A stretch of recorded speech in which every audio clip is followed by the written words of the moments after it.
Thank you brother. ദൈവത്തിന് നന്ദിയുടെ സ്തോത്രം. ഞാനും ഇന്ന് രാവിലെയാണ് കുവൈറ്റിലെ അപകടത്തിന്റെ ന്യൂസ് അറിഞ്ഞത്. കുവൈറ്റിൽ പലപ്പോഴും ഇങ്ങനെ ഒരു ഈ ചൂട് സമയത്ത് ഇങ്ങനെയുള്ള ഡേഞ്ചേഴ്സ് ഉണ്ട്. അവരുടെ ഞാൻ അവിടെ ആയിരുന്നപ്പോൾ 2 പ്രാവശ്യം ഞങ്ങളുടെ താമസിച്ചിരുന്ന ബിൽഡിങ്ങിൽ ഇതുപോലെ തീപിടുത്തം ഉണ്ടായിട്ടുണ്ട്. ഒരു പ്രാവശ്യം ഞാൻ ചർച്ച് മീറ്റിംഗ് നടന്നുകൊണ്ടിരുന്നപ്പോഴായിരുന്നു ബിൽഡിങ്ങിൽ തീപിടിച്ചത്. അതായത് അതുകൊണ്ട് ഞങ്ങൾ ഇല്ലായിരുന്ന സമയത്തായിരുന്നു. രണ്ടാമത്തെ പ്രാവശ്യം ശരിക്കും ഞാൻ ജോലിക്ക് പോകുന്ന സമയത്തായിരുന്നു. ജോസിയും കുട്ടികളും ബിൽഡിങ്ങിലുള്ള സമയത്ത് ഇതേപോലെ തന്നെ ഒരു തീപിടുത്തം ഉണ്ടായി. അന്ന് വളരെ തലനാരിഴ വ്യത്യാസത്തിനാണ് അവര് തീയുടെ നടുക്കുന്ന് തന്നെയാണ് രക്ഷപ്പെട്ടത്. അതുകൊണ്ട് എനിക്ക് സാഹചര്യം വളരെ വ്യക്തമായിട്ട് അറിയാവുന്നതാണ്. നിങ്ങൾ തുടർന്ന് അവരെ ഓർത്ത് പ്രാർത്ഥിക്കുക. കർത്താവ് അവരെ ബാക്കി കുടുംബത്തെ ആശ്വസിപ്പിക്കാനും ബാക്കിയുള്ള കാര്യങ്ങൾക്ക് വേണ്ടി നിങ്ങളും പ്രാർത്ഥനയിൽ അവരെ ഓർക്കുക. ഞാൻ ദൈവത്തിലെ ചില ചിന്തകൾ ഷെയർ ചെയ്യാനായിട്ട് ആഗ്രഹിക്കുകയാണ്. ഞാനൊരു മെസ്സേജ് പോലെ പ്രിപ്പയർ ചെയ്ത് പറയല്ല. എൻ്റെ മനസ്സിൽ ദൈവം തന്ന ചില ചെതറിക്കിടക്കുന്ന ചിന്തകൾ ഷെയർ ചെയ്യുകയാണ്. ഞാൻ ഇവിടുത്തെയും അവിടുത്തെയും ടൈമിംഗ് ഡിഫറൻസ് കാരണം എനിക്ക് ഇന്നലെ രാത്രിയിലാണ് മെസ്സേജിനെ പറ്റി ഉള്ള ഇൻഫർമേഷൻ കിട്ടിയത്. ഇന്ന് രാവിലെയാണ് മെസ്സേജ് എടുക്കേണ്ടി വരുന്നത്. അതുകൊണ്ട് ഞാൻ കഴിഞ്ഞ പ്രാവശ്യം ഡിസ്കസ് ചെയ്തതുമായിട്ട് ബന്ധപ്പെട്ട ചില ദൈവം എൻ്റെ ഹൃദയത്തിൽ തന്ന ചില ചിന്തകൾ ഷെയർ ചെയ്യാനായിട്ട് ആഗ്രഹിക്കുകയാണ്. നമ്മൾ കഴിഞ്ഞ പ്രാവശ്യം ഡിസ്കസ് ചെയ്തപ്പോൾ ഫിലിപ്പ് ലേഖനത്തിൽ നിന്നായിരുന്നു നമ്മൾ ചിന്തിച്ചത്. അവിടെ ദൈവസഭയുടെ യൂണിറ്റിയും അതിന് തടസ്സമായിട്ടിരിക്കുന്ന ഡിസ്യൂണിറ്റിക്ക് കാരണമായ പ്രൈഡ് എന്നുള്ളതാണ് നമ്മൾ ചിന്തിച്ചത്. അന്നേരം ദൈവസഭയുടെ യൂണിറ്റിക്ക് ഏറ്റവും അടിസ്ഥാനമായിട്ട് വേണ്ടത് ഹ്യൂമിലിറ്റി ആണെന്ന് നമ്മൾ ചിന്തിച്ചു. ആ ഹ്യൂമിലിറ്റി എന്ന് പറയുന്നത് ഒരു ആറ്റിറ്റ്യൂഡാണ്. അത് യേശുക്രിസ്തുവിന്റെ ആറ്റിറ്റ്യൂഡാണെന്ന് നമ്മൾ ഫിലിപ്പ് ലേഖനം 2-ാമത്തെ അധ്യായത്തിൽ നമ്മൾ തുറന്നു വായിക്കുമ്പോൾ നമ്മൾ കാണുന്നുണ്ട്. ആ ആറ്റിറ്റ്യൂഡ്, യേശുക്രിസ്തുവിന്റെ ആറ്റിറ്റ്യൂഡ് ഹ്യൂമിലിറ്റി ആയിരിക്കുന്നത് പോലെ പിശാചിന്റെ ആറ്റിറ്റ്യൂഡാണ് പ്രൈഡ് എന്ന് പറയുന്നത്. അന്നേരം ഇത് രണ്ടും 2 ആറ്റിറ്റ്യൂഡാണ്. ആ ആറ്റിറ്റ്യൂഡിൽ നിന്നാണ് ആക്ട്സുകൾ അല്ലെങ്കിൽ പ്രവൃത്തികൾ ഉണ്ടാകുന്നത്. ഈ മനോഭാവത്തിൽ നിന്നാണ് പ്രവൃത്തികൾ ഉണ്ടാകുന്നത്. അന്നേരം ഒരു പാപത്തിന്റെ അടിസ്ഥാന റൂട്ട് എന്ന് പറയുന്നത് പ്രൈഡും ആ പ്രൈഡിൽ നിന്നുണ്ടാകുന്ന റിബല്യനുമാണ്. അതാണ് ആ റൂട്ട് സിൻ. ആ റൂട്ടിൽ നിന്നാണ് പ്രവൃത്തികൾ, ജഡത്തിന്റെ പ്രവൃത്തികൾ അല്ലെങ്കിൽ പാപത്തിന്റെ ഫലം എന്നുള്ള വാക്ക് ഉപയോഗിക്കുന്നത് കറക്റ്റ് അല്ല. ഫ്രൂട്ട്സ് ഓഫ് സിൻ എന്നുള്ള വാക്ക് നമുക്ക് ഉപയോഗിക്കാൻ പറ്റാത്തതുകൊണ്ട് ഉപയോഗിക്കാൻ കഴിയില്ല. എങ്കിൽ തന്നെ മനസ്സിലാക്കാനായിട്ട് പറയാണ്, ആ പ്രൈഡ് എന്ന് പറയുന്ന, റിബല്യൻ എന്ന് പറയുന്ന റൂട്ടിൽ നിന്നാണ് ബാക്കിയുള്ള പ്രവൃത്തികൾ, ജഡത്തിന്റെ പ്രവൃത്തികൾ എന്ന നിലയിൽ പാപത്തിന്റെ പ്രവൃത്തികൾ പുറത്തേക്ക് ഒഴുകുന്നത്. യേശു ക്രിസ്തു അത് മർക്കോസിന്റെ സുവിശേഷം, മത്തായിയുടെ സുവിശേഷത്തിലും പറയുന്നുണ്ട്. ഹൃദയത്തിൽ നിന്ന്, ആ റൂട്ടിൽ നിന്നാണ് പുറത്തേക്ക് പാപം പുറത്തേക്ക് വരുന്നത് പറയുന്നത്. അതേപോലെ തന്നെ ആത്മാവിന്റെ ഫലങ്ങൾ ഉണ്ടാകുന്നതും ഹ്യൂമിലിറ്റി എന്ന റൂട്ടിൽ നിന്നാണ്. ആ ഹ്യൂമിലിറ്റിയുടെ അടിസ്ഥാനം എന്ന് പറഞ്ഞു കഴിഞ്ഞാൽ ദൈവാശ്രയമാണ്. അന്നേരം ദൈവാശ്രയത്തിൽ നിന്ന് തന്നെത്താൻ താഴ്ത്തി കർത്താവിനോട് ചേർന്നിരിക്കുന്ന ആ ഹ്യൂമിലിറ്റിയിൽ നിന്നാണ് ആത്മാവിന്റെ ഫലങ്ങളും പുറത്തേക്ക് വരുന്നത്. അന്നേരം നമ്മൾ പലപ്പോഴും നമ്മൾ ഈ അടിസ്ഥാന പ്രശ്നത്തിൽ മാനസാന്തരപ്പെടാതെ നമ്മൾ പ്രവൃത്തികളിൽ മാത്രം പലരും മാനസാന്തരപ്പെടാറുണ്ട്. പക്ഷെ അങ്ങനെയുള്ള പ്രവൃത്തികൾ മാനസാന്തരപ്പെട്ടാലും അടിസ്ഥാനപരമായിട്ടുള്ള ആ സ്വഭാവം മാറ്റപ്പെടാത്തടത്തോളം, അല്ലെങ്കിൽ അതിലൊരു മാനസാന്തരം ഉണ്ടാവാത്തിടത്തോളം കാലം നമ്മുടെ ജീവിതത്തിൽ ഒരു അടിസ്ഥാനപരമായിട്ടുള്ള ചേഞ്ച് ഉണ്ടാവുകയില്ല. നമ്മൾ തുടർന്നും നമ്മളുടെ ആ റിബല്യസ് നേച്ചർ വേറെ രീതിയിൽ പുറത്തേക്ക് വന്നുകൊണ്ടേയിരിക്കും. അങ്ങനെ നമുക്കിതിൽ നിന്ന് എങ്ങനെ പുറത്തു വരാനായിട്ട് കഴിയും എന്നുള്ളതൊക്കെ നമ്മൾ ചിന്തിച്ചു. അത് യേശുക്രിസ്തു ക്രൂശിൽ ചെയ്തൊരു പ്രവൃത്തിയുടെ അടിസ്ഥാനത്തിലാണ്. അത് നമ്മൾ ആദ്യമായിട്ട് കർത്താവിൽ മാനസാന്തരപ്പെട്ട് കർത്താവിൽ വിശ്വസിക്കുകയും കണ്ടിന്യൂസ് ആയിട്ടുള്ള ദൈവാശ്രയത്തിൽ ജീവിക്കുകയും ചെയ്യുമ്പോഴാണ് നമുക്ക് യഥാർത്ഥത്തിൽ ആത്മാവിന്റെ ഫലങ്ങൾ നമ്മളിൽ നിന്ന് പുറത്തു വരാനായിട്ട് കഴിയുന്നത്. വേറെ രീതിയിൽ പറഞ്ഞു കഴിഞ്ഞാൽ ഒരു ആക്ട് ഓഫ് റിപ്പന്റൻസിൽ കൂടി നമ്മൾ യേശുക്രിസ്തുവിനോട് കൂടി മരിച്ച് നമ്മൾ ഈ പാപത്തിൽ നിന്നും, ഈ അടിസ്ഥാന സ്വഭാവത്തിൽ നിന്ന് പുറത്തേക്ക് വരികയും ഒരു ആറ്റിറ്റ്യൂഡ് ഓഫ് റിപ്പന്റൻസിൽ, അല്ലെങ്കിൽ ആറ്റിറ്റ്യൂഡ് ഓഫ് റിപ്പന്റൻസ് എന്ന് പറഞ്ഞു കഴിഞ്ഞാൽ ഒരു ആറ്റിറ്റ്യൂഡ് ഓഫ് ഡിപ്പെൻഡൻസുമാണ്, ദൈവാശ്രയമാണ്. അതുകൊണ്ടാണ് റോമാലേഖനം 12-ാമത്തെ അധ്യായത്തിൽ മനസ്സ് പുതുക്കിക്കൊണ്ടേയിരിക്കുക എന്ന് പറഞ്ഞിരിക്കുന്നത്. അന്നേരം നമ്മൾക്കൊരു ആറ്റിറ്റ്യൂഡ് ഓഫ് റിപ്പന്റൻസും ആറ്റിറ്റ്യൂഡ് ഓഫ് ഡിപ്പെൻഡൻസും ഉണ്ടാകണം.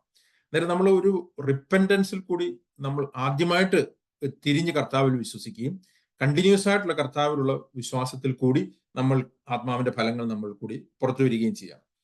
ഞാൻ നേരത്തെ പറഞ്ഞ പോലെ ഇത് സാധ്യമായത് യേശുക്രിസ്തുവിന്റെ ആ ക്രൂശിൽ കർത്താവ് ചെയ്ത ആ പൂർണ്ണമായിട്ടും തീർത്ത ആ ഫിനിഷ്ഡ് വർക്ക് ഓഫ് ക്രോസിൽ കൂടിയാണ്.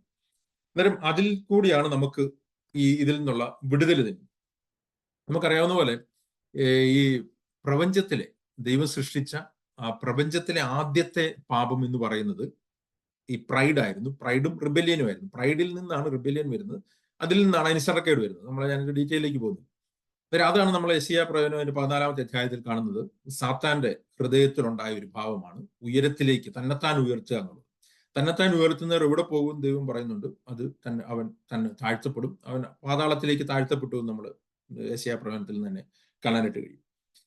അതേപോലെ തന്നെ നമ്മൾ മനസ്സിലാക്കേണ്ട ഇതേ ആറ്റിറ്റ്യൂഡ്, ഈ ആറ്റിറ്റ്യൂഡ് ഓഫ് പ്രൈഡ്, റിബല്യൻ എന്ന് പറയുന്നത് ദൈവം വെച്ചിരിക്കുന്ന ദൈവിക അധികാരത്തിനും ദൈവം വെച്ചിരിക്കുന്ന അധികാരങ്ങൾക്കും എതിരെ റിബല്ല് ചെയ്യുന്നതിൽ കൂടിയാണ് പുറത്തേക്ക് മാനിഫെസ്റ്റ് ചെയ്യുന്നത്.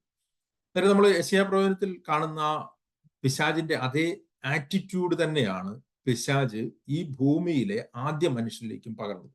അതായത് ഈ പ്രപഞ്ചത്തിലെ ആദ്യത്തെ പാപവും പ്രൈഡും റിബല്യനും ആയിരുന്നെങ്കിൽ, ഈ ഭൂമിയിലെ ദൈവം സൃഷ്ടിച്ച ഈ ഭൂമിയിലെ ആദ്യത്തെ പാപവും റിബല്യനും പ്രൈഡും തന്നെയാണ് നമുക്ക് മനസ്സിലാക്കാൻ പറ്റും. നമുക്ക് അനുസരണക്കേടാണ് നമ്മൾ ചിന്തിക്കുമെങ്കിൽ ഈ അനുസരണക്കേട് ഇതിൽ നിന്ന് പുറത്തു വരുന്ന ഫ്രൂട്ട് മാത്രമാണ്. അന്നേരം പിശാചിന് അല്ലെങ്കിൽ ലൂസിഫറിന്റെ മുകളിൽ ഒരൊറ്റ അധികാര സ്ഥാനമേ ഉള്ളായിരുന്നു. ദൈവം എന്നുള്ള ഒരൊറ്റ അധികാര സ്ഥാനമേ ഉള്ളായിരുന്നു. ആ ദൈവത്തോട് സമനാകാൻ വേണ്ടിയിട്ട് തന്നെത്താൻ ഉയർത്താനായിട്ടാണ് പിശാച് ശ്രമിക്കുന്നത്. അങ്ങനെയാണ് അവൻ പിശാചായിത്തീരുന്നത്. എന്നാൽ ഭൂമിയിൽ ദൈവം മനുഷ്യനെ സൃഷ്ടിച്ചപ്പോൾ ദൈവം എന്നുള്ള ഒരു അധികാരം മാത്രമല്ല, ദൈവ നിയമിത അധികാരവും ദൈവം അവിടെ വെച്ചിരുന്നു. അന്നേരം ആദമിനെ ദൈവം തന്റെ റെപ്രസെന്റേറ്റീവ് അതോറിറ്റി ആയിട്ടാണ് ദൈവം കുടുംബത്തിൽ ഹവ്വയ്ക്ക് മുകളിൽ വെച്ചത്. അന്നേരം ഭൂമിയിലെ ആദ്യത്തെ റിബല്യൻ നമ്മൾ കാണുമ്പോൾ അത് ദൈവത്തിനെതിരെയുള്ള മത്സരം മാത്രമല്ല, ദൈവ നിയമിത അധികാരത്തിനെതിരെയുള്ള മത്സരവുമാണ്. അന്നേരം ഹവ്വയാണ് നമുക്ക് ആദ്യമായിട്ട് പാപം ചെയ്തതെന്ന് നമുക്ക് വായിക്കാൻ മനസ്സിലാവും. ഹവ്വ ശരിക്കും ദൈവം നിയമിച്ച ദൈവ നിയമിത ആ അധികാരത്തിനെതിരെ മത്സരിക്കുകയാണ്. അന്നേരം എപ്പോഴും നമ്മൾ മനസ്സിലാക്കണം, നമ്മളുടെ താഴ്മയും ഹ്യൂമിലിറ്റിയും ടെസ്റ്റ് ചെയ്യപ്പെടുന്നത് ദൈവത്തെ നമ്മൾ അനുസരിക്കുന്നു എന്ന് പറയുന്നതിൽ മാത്രമല്ല. നമ്മൾ പലപ്പോഴും പറഞ്ഞേക്കാം, ഞാൻ ദൈവത്തെ അനുസരിക്കുകയാണ്, ദൈവത്തിനാണ് കീഴ്പ്പെട്ടിരിക്കുന്നത് നമ്മൾ പറഞ്ഞേക്കാം. എന്നാൽ ദൈവം അത് മാത്രമല്ല ആഗ്രഹിക്കുന്നത് അല്ലെങ്കിൽ ആവശ്യപ്പെടുന്നത്. ദൈവം ഇത് ടെസ്റ്റ് ചെയ്യുന്നത് ഭൂമിയിൽ ദൈവം വെച്ചിരിക്കുന്ന അധികാരങ്ങളോട് നമ്മൾ എങ്ങനെ റെസ്പോണ്ട് ചെയ്യുന്നു എന്നുള്ളതിന്റെ അടിസ്ഥാനത്തിൽ കൂടിയാണ്. ഭൂമിയിൽ ദൈവം പല അധികാരങ്ങൾ വെച്ചിട്ടുണ്ട്. കുടുംബത്തിൽ അധികാരം വെച്ചിട്ടുണ്ട്, ദൈവസഭയിൽ ദൈവം അധികാരം വെച്ചിട്ടുണ്ട്, ഗവൺമെന്റൽ അതോറിറ്റീസ് ദൈവം വെച്ചിട്ടുണ്ട്. ഇതെല്ലാം അധികാര സ്ഥാനങ്ങളാണ്. ഇതെല്ലാം നമ്മൾ റോമാലേഖനമൊക്കെ വായിക്കുമ്പോൾ കൃത്യമായിട്ട് 3 അധികാരങ്ങൾക്കും കീഴടങ്ങിയിരിക്കുന്നതിനെ പറ്റി പറയുന്നുണ്ട്. അന്നേരം നമ്മൾ ഇത് എവിടെയെങ്കിലും ഒക്കെ നമ്മൾ മത്സരിക്കുന്നുണ്ടെങ്കിൽ, നമ്മൾ ആ അധികാരങ്ങൾക്കെതിരെ മത്സരിക്കുമ്പോൾ നമ്മളുടെ ആ റിബല്യസ് നേച്ചർ, ആ പൈശാചിക നേച്ചറാണ് വെളിയിൽ വരുന്നത് നമുക്ക് മനസ്സിലാക്കാനായിട്ട് കഴിയും. അത് ഇതിനു വേണ്ടിയിട്ടാണ് ദൈവം ഈ കാര്യങ്ങളെ ഈ ഭൂമിയിൽ നിയമിച്ചിരിക്കുന്നത്. നമുക്കറിയാവുന്ന പോലെ ഈ റിബല്യസ് നേച്ചർ ആദത്തിൽ കൂടി സകല മനുഷ്യരിലേക്കും പകരുകയാണ്. അങ്ങനെ എല്ലാ മനുഷ്യരിലും ഈ ഭൂമിയിൽ ജനിക്കുമ്പോൾ തന്നെ ദൈവത്തിനെതിരെ, ദൈവ നിയമിത അധികാരങ്ങൾക്കെതിരെ, ദൈവിക പ്രമാണങ്ങൾക്കെതിരെ മത്സരിക്കുന്ന ഒരു മത്സര സ്വഭാവമുണ്ട്. ഈ സ്വഭാവം ശരിക്കും കംപ്ലീറ്റ് ആയിട്ട് മാറ്റാനായിട്ട് ദൈവത്തിന് കഴിഞ്ഞില്ല എന്നുള്ള വാക്ക് ശരിയല്ല, പഴയ നിയമത്തിൽ കഴിഞ്ഞിരുന്നില്ല. അത് യേശുക്രിസ്തുവിൽ കൂടി മാത്രമേ സാധ്യമാകുകയുള്ളൂ എന്നുള്ളത് ദൈവത്തിന് അറിയാമായിരുന്നു. എങ്കിൽ പോലും ദൈവം നിയമങ്ങൾ കൊടുക്കുന്നത്, ന്യായപ്രമാണം കൊടുക്കുന്നത് ഇതിനെ ഒരു പരിധി വരെ പ്രവൃത്തികളായിട്ട് പുറത്തു വരുന്നതിൽ നിന്ന് തടയാൻ വേണ്ടിയാണ്. ഞാൻ നേരത്തെ പറഞ്ഞ പോലെ ഈ റൂട്ടിനെ ഡീൽ ചെയ്യാനായിട്ട് പഴയ നിയമത്തിനോ പഴയ നിയമ പ്രമാണങ്ങൾക്കോ ന്യായപ്രമാണത്തിനോ കഴിഞ്ഞില്ല എങ്കിൽ പോലും ഈ ഫ്രൂട്ട്സിനെ ഡീൽ ചെയ്യാനായിട്ട് ന്യായപ്രമാണത്തിന് കഴിഞ്ഞിരുന്നു. അതുകൊണ്ട് തന്നെ നമ്മൾ പഴയ നിയമം വായിക്കുമ്പോൾ ദൈവം കൃത്യമായിട്ട് പഴയ നിയമത്തിൽ തന്നെ പറയുന്നുണ്ട് ദൈവം ഈ പാപത്തെ ഏറ്റവും കൂടുതൽ വെറുക്കുന്നു എന്നുള്ളത്. നമ്മൾ സദൃശവാക്യത്തിൽ ദൈവം അറയ്ക്കുന്ന 6 കാര്യങ്ങൾ, ദൈവം വെറുക്കുന്ന 7 കാര്യങ്ങൾ, അതിന് തിരിച്ചാണോ എന്ന് എനിക്ക് കറക്റ്റ് അറിയത്തില്ല. ദൈവം ഹേറ്റ് ചെയ്യുന്നു, അബോമിനേഷൻ എന്ന് പറയുന്ന 2 കാര്യങ്ങൾ പറയുന്നു. അന്നേരം അതിൽ ഏറ്റവും ആദ്യം പറയുന്ന കാര്യം എന്ന് പറഞ്ഞിരിക്കുന്നത് ഗർവമുള്ള കണ്ണെന്നാണ്. സദൃശവാക്യത്തിൽ തന്നെ പറയുന്നുണ്ട്, വീഴ്ചയ്ക്ക് മുന്നേ നിഗളഭാവം എന്ന് പറയുന്നത്. അന്നേരം ഇത് പഴയ നിയമത്തിൽ കണ്ടിന്യൂസ് ആയി ദൈവം വാൺ ചെയ്തുകൊണ്ടേയിരുന്നു, ദൈവം ഡിസിപ്ലിൻ ചെയ്യുകയും ചെയ്തു. എനിക്ക് വളരെ പ്രിയപ്പെട്ട ഒരു ദൈവദാസൻ കഴിഞ്ഞ ആഴ്ചയിൽ കർത്താവിന്റെ സന്നിധിയിൽ ചേർക്കപ്പെട്ടു. നിങ്ങൾക്ക് അറിയാമെന്ന് അറിയത്തില്ല, മഞ്ചേശ്വരത്തുള്ള ഒരു ദൈവദാസനാണ്. അദ്ദേഹം വളരെ പ്രശസ്തനൊന്നും ആയിരുന്നില്ല. അദ്ദേഹമായിട്ട് തന്നെ സർക്കിൾ വളരെ പ്രശസ്തനായിരുന്നു. അദ്ദേഹം പെട്ടെന്ന് കർത്താവിന്റെ സന്നിധിയിൽ ചേർക്കപ്പെട്ടപ്പോൾ അദ്ദേഹം എടുത്തുകൊണ്ടിരുന്ന ഒരു ബൈബിൾ ക്ലാസ് ഉണ്ടായിരുന്നു, യെഹെസ്കേൽ പ്രവചനവുമായിട്ട് ബന്ധപ്പെട്ട്. അന്നേരം അത് കണ്ടിന്യൂ ചെയ്യാനായിട്ട് സഹോദരന്മാർ എൻ്റെ അടുത്ത് ആവശ്യപ്പെടുക. അന്നേരം ഞാൻ യെഹെസ്കേൽ പ്രവചനം ശരിക്കും ഡീറ്റെയിൽ ആയിട്ട് പഠിക്കുന്നത്, വായിച്ചിട്ടുണ്ടെങ്കിൽ പോലും ഞാനന്നേരം യെഹെസ്കേൽ പ്രവചനം വായിച്ചപ്പോൾ ഒരു കാര്യം മനസ്സിലായ ഒരു കാര്യം, യെഹെസ്കേൽ കൂടി ദൈവം കണ്ടിന്യൂസ് ആയിട്ടുള്ള ആദ്യത്തെ അധ്യായങ്ങളിലൊക്കെ ദൈവം ഇസ്രായേലിനോട്ടുള്ള ന്യായവിധിയും പിന്നീട് ഇസ്രായേലിനെ ഇസ്രായേലിന്റെ ന്യായവിധിയോടും ഉള്ള ബന്ധത്തിൽ ഇസ്രായേലിനെ ആക്രമിക്കുന്ന ഇല്ലെങ്കിൽ ഇസ്രായേലിനെ ഉപദ്രവിക്കുന്ന ഇസ്രായേലിന് ചുറ്റുമുള്ള ജാതികളോടുള്ള ന്യായവിധിയുമാണ് കാണുന്നത്. ഞാൻ അതിന്റെ ഡീറ്റെയിലേക്ക് പോകുന്നില്ല. എന്നിട്ട് വായിച്ചപ്പോൾ ഒരു കാര്യം മനസ്സിലാകുമായിരുന്നു, ദൈവം ഈ രാജ്യങ്ങളോട് ഇടപെടുമ്പോൾ, ഇവരെ ന്യായം വിധിക്കുമ്പോൾ തുടർച്ചയായിട്ട് ഇവരടുത്ത് പറയുന്നത് ഇവരുടെ നിഗളത്തെയാണ് ന്യായം വിധിക്കുന്നത് പറയുന്നുണ്ട്, ഇവരുടെ ഗർവത്തെയാണ് ന്യായം വിധിക്കുന്നത്, ഇവർ തന്നെത്താൻ ഉയർത്തുന്നതിനെയാണ് ന്യായം വിധിക്കുന്നത്. നമ്മൾ ഓരോ രാജ്യങ്ങളും, അത് മിസ്രൈം ആയിക്കോട്ടെ, സോർ ആയിക്കോട്ടെ, ബാബിലോൺ ആയിക്കോട്ടെ, സീദോൻ ആയിക്കോട്ടെ, യേശാവിന്റെ വംശമായിക്കോട്ടെ, അങ്ങനെയുള്ള എല്ലാവരെയും ന്യായം വിധിക്കുമ്പോൾ ദൈവം കൃത്യമായിട്ട് ഇവരുടെ അടുത്ത് പറയും. നമുക്ക് ശ്രദ്ധിച്ച് കാണാനായിട്ട് മനസ്സിലാവും, ഇവരുടെ ഗർവത്തെയാണ് ദൈവം ന്യായം വിധിക്കുന്നത്, തന്നെത്താൻ ഉയർത്തുന്ന ഇതിനെയാണ് ന്യായം വിധിക്കുന്നത് പറയുന്നത് കാണാനായിട്ട് കഴിയും. അല്ല, ഞാൻ പറഞ്ഞത് ദൈവം പഴയ നിയമത്തിൽ തന്നെ ഇതിനെ ഡീൽ ചെയ്തിരുന്നു, എങ്കിൽ പോലും ഇതിനെ അതിന്റെ അടിസ്ഥാനപരമായിട്ടുള്ള പ്രശ്നം ഡീൽ ചെയ്യാനായിട്ട് പഴയ നിയമത്തിൽ കർത്താവിന് കഴിഞ്ഞിരുന്നില്ല എന്നുള്ളതിനേക്കാൾ കൂടുതൽ ന്യായപ്രമാണത്തിന് അതിന് കഴിഞ്ഞിരുന്നില്ല എന്ന് നമുക്ക് കാണാനായിട്ട് കഴിയും. എന്നാൽ ദൈവം യേശുക്രിസ്തു എന്ന വാഗ്ദത്ത സന്തതിയെ അയക്കുന്നതിനെ പറ്റി പഴയ നിയമത്തിൽ തന്നെ, ന്യായപ്രമാണത്തിന്റെ മുമ്പ് തന്നെ അബ്രഹാമിന്റെ അടുത്ത് വാഗ്ദത്തം ചെയ്യുന്നുണ്ട്. നമ്മൾ ഗലാത്യലേഖനം വായിക്കുമ്പോൾ അതാണ് നമ്മൾ മനസ്സിലാവുന്നത്. ഗലാത്യലേഖനത്തിൽ ഈ ഒരു വാഗ്ദത്ത സന്തതി വരുമ്പോൾ മാത്രമാണ് ദൈവത്തിന് മനുഷ്യനെ ഇതിൽ നിന്നും വിടുവിക്കാനായിട്ട് കഴിയത്തുള്ളൂ എന്നുള്ളത് പറയുന്നുണ്ട്. അന്നേരം ഗലാത്യലേഖനത്തിന്റെ 3-ാമത്തെ അധ്യായം നമ്മൾ വായിച്ചു കഴിഞ്ഞാൽ അവിടെ പറയുന്നുണ്ട്, അബ്രഹാമിൽ കൂടി ഈ അനുഗ്രഹം ജാതികളിലേക്ക് വരുന്ന കാര്യം പറയുമ്പോൾ അത് കഴിഞ്ഞിട്ട് അതിന്റെ 3:16 ഇങ്ങനെയാണ് പറഞ്ഞിരിക്കുന്നത്, എന്നാൽ അബ്രഹാമിനും അവന്റെ സന്തതിക്കും വാഗ്ദത്തങ്ങൾ ലഭിച്ചു, സന്തതികൾക്കെന്ന അനേകരെ കുറിച്ചല്ല, നിന്റെ സന്തതിക്കും എന്നുള്ള ഏകനെ കുറിച്ച് അത്രയും പറയുന്നത്. അന്നേരം യേശുക്രിസ്തു എന്ന സന്തതിയിൽ കൂടിയാണ് യഥാർത്ഥത്തിൽ മനുഷ്യന് ഈ ഒരു കാര്യത്തിൽ നിന്നും ഡെലിവറൻസ് ഉള്ളത് എന്നുള്ളത് ദൈവം പറഞ്ഞു. എന്നാൽ ആ വാഗ്ദത്തം കൊടുത്തതിന് ശേഷം 430 വർഷത്തിന് ശേഷമാണ് ദൈവം ന്യായപ്രമാണം കൊടുക്കുന്നത്. അന്നേരം പൗലോസ് ന്യായപ്രമാണം കൊടുത്തതിന്റെ അടിസ്ഥാന കാരണം അവിടെ വിശദീകരിക്കുകയാണ്. ഞാൻ പറയുന്നതിന്റെ താല്പര്യമോ 430 കഴിഞ്ഞിട്ടുണ്ടായ 430 ആണ്ട് കഴിഞ്ഞിട്ടുണ്ടായ ന്യായപ്രമാണം വാഗ്ദത്തെ നേർക്കുവാൻ തക്കവണ്ണോ ദൈവം നൽകി മുമ്പേ ഉറപ്പാക്കി നിയമത്തെ ദുർബലമാക്കുന്നില്ല. അന്നേരം പൗലോസ് പറയുകയാണ്, ദൈവം ഈ ന്യായപ്രമാണം ഇതിന്റെ ഇടയ്ക്കാണ് കൊടുത്തത്. ആദ്യം ദൈവം വാഗ്ദത്തം കൊടുത്തു, യേശുക്രിസ്തു എന്ന സന്തതിയിൽ കൂടി നിങ്ങൾക്ക് ഈ പാപ സ്വഭാവത്തിൽ നിന്നും ഈ റിബലിയസ് നേച്ചറിൽ നിന്നും ദൈവത്തിന് നിങ്ങളെ വിടുവിക്കാനായിട്ട് കഴിയും, ദൈവത്തെ അനുസരിക്കുന്ന ഒരു ജനത്തെ ദൈവത്തിന് ഉണ്ടാക്കാനായിട്ട് കഴിയും. എന്നാൽ അതിന്റെ ഇടയ്ക്ക് ന്യായപ്രമാണം കൊടുക്കുകയാണ്. ഈ ന്യായപ്രമാണം കൊടുത്തതിന്റെ കാരണം പൗലോസ് തുടർന്ന് വിശദീകരിക്കുകയാണ്. ഈ ന്യായപ്രമാണം കൊടുത്തത് മനുഷ്യന്റെ പുറമേയുള്ള പാപത്തെ അവന് ഡീൽ ചെയ്യുകയും അവന്റെ അകത്തുള്ള ഈ സിൻഫുൾ നേച്ചറിനെ പറ്റി അവന് ബോധ്യം വരുത്തുകയും ഇതിനെ യഥാർത്ഥത്തിൽ ചേഞ്ച് ചെയ്യാൻ കഴിയുന്ന യേശുക്രിസ്തുവിങ്കിലേക്ക് നയിക്കാനും കൂടിയാണ് ഈ ന്യായപ്രമാണം കൊടുത്തതെന്ന് ഗലാത്യലേഖനം അതിന്റെ 3-ാമത്തെ അധ്യായത്തിന്റെ മുമ്പോട്ട് പോകുമ്പോൾ നമുക്ക് വായിക്കാനായിട്ട് കഴിയും. അവിടെ പറഞ്ഞിരിക്കുകയാണ്, എന്നാൽ ന്യായപ്രമാണം ദൈവ വാഗ്ദത്തങ്ങൾക്ക് വിരോധമോ ഒരു നാളുമല്ല, ജീവിപ്പിക്കാൻ കഴിയുന്ന ഒരു ന്യായപ്രമാണം നൽകിയിരുന്നുവെങ്കിൽ ന്യായപ്രമാണം വാസ്തവമായി നീതിക്ക് ആധാരമാകുമായിരുന്നു. എങ്കിലും വിശ്വസിക്കുന്നവർക്ക് വാഗ്ദത്തം യേശുക്രിസ്തുവിലെ വിശ്വാസത്താൽ ലഭിക്കേണ്ടത് തിരുവഴുത്ത് എല്ലാവരെയും പാപത്തിൽ അടച്ചു കളഞ്ഞു. എന്നിട്ട് പറയാണ്, വിശ്വാസത്താൽ നീതീകരിക്കപ്പെടുന്നത് ന്യായപ്രമാണം ക്രിസ്തുവിങ്കിലേക്ക് അയക്കുവാൻ ശിശുപാലകനായി ഉപയോഗിച്ചു. ഞാൻ അതിന്റെ വിശദീകരണത്തിലേക്ക് പോകുന്നില്ല. അന്നേരം പൗലോസ് പറയുന്ന കാര്യം എന്ന് പറഞ്ഞു കഴിഞ്ഞാൽ, ഈ ന്യായപ്രമാണത്തിന് ഈ മനുഷ്യന്റെ ഈ അടിസ്ഥാന പ്രശ്നത്തെ ഡീൽ ചെയ്യാൻ കഴിഞ്ഞില്ല. എന്നാൽ ക്രിസ്തുവിങ്കിലേക്ക് അയച്ചു. ക്രിസ്തു നമുക്ക് പകരമായി മരിക്കുന്നതിൽ കൂടി ദൈവം നമ്മളെ ഇതിൽ നിന്ന് വിടുവിക്കുന്നു. അതായത് യേശുക്രിസ്തുവിന്റെ മരണത്തെ പറ്റി നമ്മൾ പല പല വാക്യങ്ങൾ വിശദീകരിക്കുന്നുണ്ട്. ഗലാത്യലേഖനത്തിൽ വിശദീകരിക്കുന്നുണ്ട്, ഫിലിപ്പ് ലേഖനത്തിൽ വിശദീകരിക്കുന്നുണ്ട്, റോമാലേഖനത്തിൽ വിശദീകരിക്കുന്നുണ്ട്. ഇത് നമ്മൾ ഓരോന്നും നമ്മൾ വായിച്ചു കഴിഞ്ഞാൽ ദൈവം എന്താണ് ചെയ്തെന്നുള്ളത് പല ആംഗിളിൽ കൂടി അപ്പോസ്തലന്മാർ വിശദീകരിക്കാം.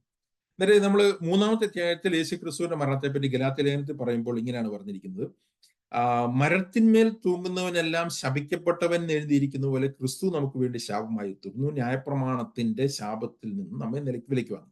അന്നേരം ഈ ഗലാത്യലേഖനം 3:13 ആവർത്തനം 21-22 നിന്നുള്ള ഒരു കൊട്ടേഷൻ. ഞാൻ ആ വാക്യം നിങ്ങൾ എടുക്കണമെന്നില്ല, ആ വാക്യം നിങ്ങൾ കോണ്ടെക്സ്റ്റ് വായിച്ചു കഴിഞ്ഞാൽ നിങ്ങൾക്ക് മനസ്സിലാവും. ഒരു റിബല്യസ് ആയിട്ടൊരു മകൻ ഉണ്ടായിട്ട് അവൻ അപ്പനെയും അമ്മയും അനുസരിക്കാതെ റിബല്യസ് നേച്ചറിൽ ജീവിച്ചു കഴിഞ്ഞു കഴിഞ്ഞാൽ അവനെ കൊല്ലണം, കൊന്നിട്ട് മരത്തിന്മേൽ തൂക്കണം, മരത്തിന്മേൽ തൂക്കുന്നവനെല്ലാം ശപിക്കപ്പെട്ടവൻ എന്ന് ജനം പറയണം. ഈ ഒരു കോണ്ടെക്സ്റ്റ് ആണ് ഇവിടെ, ആ കൊട്ടേഷനാണ് ഇവിടെ എഴുതിയിരിക്കുന്നത്. വേറെ രീതിയിൽ പറഞ്ഞു കഴിഞ്ഞാൽ മനുഷ്യവർഗത്തിന്റെ ആ റിബല്യസ് നേച്ചർ യേശുക്രിസ്തു ക്രൂശിൽ ഏറ്റെടുത്ത് നമ്മളെ അതിൽ നിന്ന് വിടുവിച്ചു എന്നുള്ളതിന്റെ ഒരു പിക്ചറാണ് ഇവിടെ ഈ വാക്യത്തിൽ കൂടി പൗലോസ് വിശദീകരിക്കുന്നത്. ഇതേ കാര്യം തന്നെ നമ്മൾ അങ്ങനെ എന്താണെന്ന് വെച്ച് കഴിഞ്ഞാൽ മനുഷ്യന്റെ ആ അടിസ്ഥാന സ്വഭാവം നമ്മൾ റോമാലേഖനം വായിക്കുമ്പോഴും പൗലോസ് ഇത് വിശദീകരിക്കുന്നുണ്ട്. റോമാലേഖനം അതിന്റെ 8-ാമത്തെ അധ്യായത്തിൽ ദൈവത്തിന്റെ ന്യായപ്രമാണത്തിന് കീഴടങ്ങാൻ ഒരു മനുഷ്യൻ എന്തുകൊണ്ടാണ് കഴിയാതിരുന്നത് എന്നുള്ളത് വിശദീകരിക്കുമ്പോൾ അവിടെ റോമാലേഖനം 8-ാമത്തെ അധ്യായത്തിന്റെ 7 മുതലുള്ള വാക്യങ്ങളിൽ ഇങ്ങനെയാണ് എഴുതിയിരിക്കുന്നത്. ജഡത്തിന്റെ ചിന്ത, മുകളിലുള്ള വാക്യം മുതൽ താഴ്ത്തു വായിച്ചു കഴിഞ്ഞാൽ ജഡസ്വഭാവമുള്ളവർ ജഡത്തിനുള്ളതും ആത്മസ്വഭാവമുള്ളവർ ആത്മാവിനുള്ളതും ചിന്തിക്കുന്നു. ജഡത്തിന്റെ ചിന്ത മരണം, ആത്മാവിന്റെ ചിന്ത ജീവന സമാധാനം തന്നെ. ജഡത്തിന്റെ ചിന്ത ദൈവത്തോട് ശത്രുത്വമാകുന്നു, അത് ദൈവത്തിന്റെ ന്യായപ്രമാണത്തിന് കീഴ്പ്പെടാൻ കഴിയുന്നതുമല്ല. ജഡസ്വഭാവമുള്ളവർക്ക് ദൈവത്തെ പ്രസാദിപ്പിക്കാൻ കഴിയുകയില്ല എന്ന് പറഞ്ഞതിന് ശേഷം പറയാണ്, നിങ്ങളോ ദൈവത്തിന്റെ ആത്മാവും നിങ്ങളിൽ വസിക്കുന്നുവെങ്കിൽ നിങ്ങൾ ജഡസ്വഭാവമുള്ളവരല്ല, ആത്മസ്വഭാവമുള്ളവരല്ല. അന്നേരം ഇവിടെ പറഞ്ഞിരിക്കുന്നത് രക്ഷിക്കപ്പെടാത്ത ഒരു വ്യക്തിയുടെ അടിസ്ഥാന പ്രശ്നം ആ വ്യക്തിക്ക് ദൈവത്തിന്റെ ന്യായപ്രമാണത്തോട് കീഴടങ്ങാൻ കഴിയാതെ, ദൈവത്തിന്റെ കൽപ്പനകളോട് കീഴടങ്ങാൻ കഴിയാത്ത ഒരു ജഡസ്വഭാവമുണ്ട്. ആ സ്വഭാവം എന്ന് പറഞ്ഞു കഴിഞ്ഞാൽ ദൈവത്തിന്റെ ന്യായപ്രമാണത്തോട് മത്സരിക്കുന്ന മനുഷ്യന്റെ അടിസ്ഥാന സ്വഭാവമാണ്. ദൈവം ഇതിനെ എങ്ങനെയാണ് ഡീൽ ചെയ്തത്, ദൈവം എങ്ങനെയാണ് മനുഷ്യനെ ഇതിൽ നിന്ന് വിടുവിച്ചത് എന്നുള്ളതാണ് റോമാലേഖനം അതിന്റെ 8-ാമത്തെ അധ്യായത്തിന്റെ 3-ാമത്തെ വാക്യം മുതൽ പറഞ്ഞിരിക്കുന്നത്. ഗലാത്യലേഖനത്തിൽ പറഞ്ഞിരിക്കുന്ന അതേ കാര്യം തന്നെ വേറൊരു രീതിയിൽ പറഞ്ഞിരിക്കുകയാണ്. അവിടെ പറഞ്ഞിരിക്കുകയാണ് ജഡത്താലുള്ള ബലഹീനത നിമിത്തം. അന്നേരം ജഡത്താലുള്ള ബലഹീനം എന്ന് പറഞ്ഞാൽ ഈ ജഡം എന്നുള്ള വാക്ക് നിങ്ങൾ ആ കോണ്ടക്സ്റ്റിലാണ് വായിക്കേണ്ടത്. അവിടെ പറഞ്ഞിരിക്കുന്നത് മനുഷ്യന് വീഴ്ച പറ്റിയ ജഡത്തിന്റെ കാര്യമാണ്. ഈ ജഡത്താലുള്ള ബലഹീനത നിമിത്തം ന്യായപ്രമാണത്തിന് കഴിയാഞ്ഞതിനെ സാധിക്കുവാൻ. അന്നേരം ന്യായപ്രമാണത്തിന് എന്താണ് കഴിയാതിരുന്നത്? ന്യായപ്രമാണത്തിന് കഴിയാതിരുന്നത് മനുഷ്യനെ നീതീകരിക്കുന്ന ഒരു കാര്യമുണ്ടായിരുന്നു. അത് റോമാലേഖനം 3-ാമത്തെ അധ്യായം മുതൽ 5-ാമത്തെ അധ്യായം വരെ പൗലോസ് ഓൾറെഡി അത് വിശദീകരിച്ചു കഴിഞ്ഞു. ഇവിടെ പ്രധാനമായിട്ടും പറയുന്ന ന്യായപ്രമാണത്തിന് കഴിയാതിരുന്ന എന്താണെന്നുള്ളത് 7-ാമത്തെ അധ്യായവുമായിട്ട് ബന്ധപ്പെട്ട് നമ്മൾ വായിക്കുമ്പോഴേ മനസ്സിലാവും.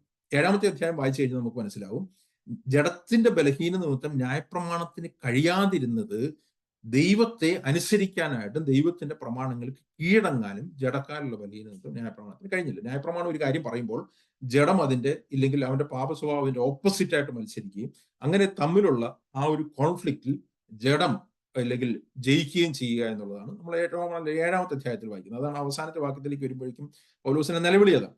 നേരെ പൗലോസ് പറയുകയാണ് ഇതിന്റെ സൊല്യൂഷൻ എങ്ങനെയാണ് ദൈവം ചെയ്തത്, ദൈവം എന്താണ് ചെയ്തതെന്ന് പറഞ്ഞിരിക്കുന്നത് പറയാണ്. ദൈവം ഒരു കാര്യം ചെയ്തു, ദൈവം തന്റെ പുത്രനെ പാപജടത്തിന്റെ സാദൃശ്യത്തിലും പാപം നിമിത്തവും അയച്ചു, പാപത്തിന് ജഡത്തിൽ ശിക്ഷ വിധിച്ചു. ഇതൊരു വലിയ തിയോളജിക്കലായിട്ടുള്ള ഒരു സ്റ്റേറ്റ്മെന്റ് ആണ്. ഞാൻ എന്റെ വിശദീകരണത്തിലേക്ക് പോകുന്നില്ല. അതിനെപ്പറ്റി പലതരത്തിലുള്ള ഉപദേശ വ്യത്യാസങ്ങളുണ്ട്. എങ്കിലും ഞാൻ മനസ്സിലാക്കിയിരിക്കുന്ന ഒരു കാര്യം പറയാം. ഇവിടെ പൗലോസ് പല കാര്യങ്ങൾ പറയുന്നുണ്ട്. ഒന്ന്, പൗലോസ് പറയാണ് ദൈവം ചെയ്തത് എന്താണ്? God saint his son. അന്നേരം യേശുക്രിസ്തു ഈ ഭൂമിയിലേക്ക് അയക്കപ്പെട്ട ഒരു വ്യക്തിയാണ്. യേശുക്രിസ്തു തന്നെ വന്നൊരു വ്യക്തിയല്ല. യേശുക്രിസ്തു സ്വർഗത്തിൽ നിന്നും അയക്കപ്പെട്ടവനാണ്. അന്നേരം നമ്മൾ സുവിശേഷങ്ങളൊക്കെ വായിക്കുമ്പോൾ യേശുക്രിസ്തു സ്വയം പറയുന്ന തന്നെ പറ്റി ഏറ്റവും കൂടുതലായിട്ട് പറയുന്നത് ഞാൻ അയക്കപ്പെട്ടവനാണെന്നുള്ളതാണ്. ഞാൻ ദൈവത്താൽ അയക്കപ്പെട്ടവൻ. അന്നേരം യേശുക്രിസ്തു ഒരു മിഷന് വേണ്ടിയിട്ട് ദൈവത്താൽ അയക്കപ്പെട്ട് ഭൂമിയിലേക്ക് വന്നവനാണ് ആദ്യം പറഞ്ഞിരിക്കുന്നത്. രണ്ടാമത് പറഞ്ഞിരിക്കുന്ന അയക്കപ്പെട്ടത് ദൈവത്തിന്റെ പുത്രനാണ്. യേശുക്രിസ്തുവിന്റെ ഡിവിനിറ്റിയാണ് അവിടെ പറഞ്ഞിരിക്കുന്നത്. അതായത് യേശുക്രിസ്തു ദൈവത്തിന്റെ പുത്രനായ യേശുക്രിസ്തു ഈ ഭൂമിയിലേക്ക് അയക്കപ്പെട്ടു. എന്നാൽ ഈ ഭൂമിയിലേക്ക് അയക്കപ്പെട്ടപ്പോൾ കർത്താവ് എങ്ങനെയാണ് വന്നത്? എങ്ങനെയാണ് കർത്താവിനെ ഭൂമിയിലേക്ക് ദൈവം അയച്ചത്? ആ പുത്രനെ അതേപോലെ ഭൂമിയിലേക്ക് ദൈവം അയക്കുകയായിരുന്നില്ല. ഈ പുത്രൻ നമ്മുടെ ജഡത്തിൽ ഈ ഭൂമിയിൽ വന്നു എന്നാണ് അവിടെ പറഞ്ഞിരിക്കുന്നത്. അവിടെ വാക്കുകൾ കൃത്യമായിട്ട് തന്നെ അവിടെ പറയുന്നുണ്ട്. അവിടെ പറഞ്ഞിരിക്കുകയാണ് ദൈവം തന്റെ പുത്രനെ പാപജടത്തിന്റെ സാദൃശ്യത്തിലും പാപം നിമിത്തം അയച്ചു. അല്ല, അവിടെ ഒരു വാക്യം വളരെ ക്ലിയർ ആണ്. He came in the likeness of sinful flesh.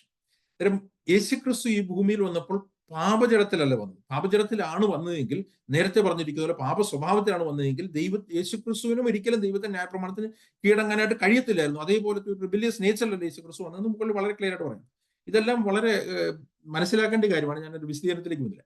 എന്നാൽ ജഡത്തിന്റെ സാദൃശ്യത്തിലാണ് he came in the likeness of sinful flesh. അവിടെ പക്ഷേ he came in the likeness of flesh എന്ന് പറയുന്നില്ല, he came in the flesh. അത് എബ്രായ ലേഖനത്തിൽ പറയുമ്പോൾ വളരെ കൃത്യമായിട്ട് പറയുന്നുണ്ട്.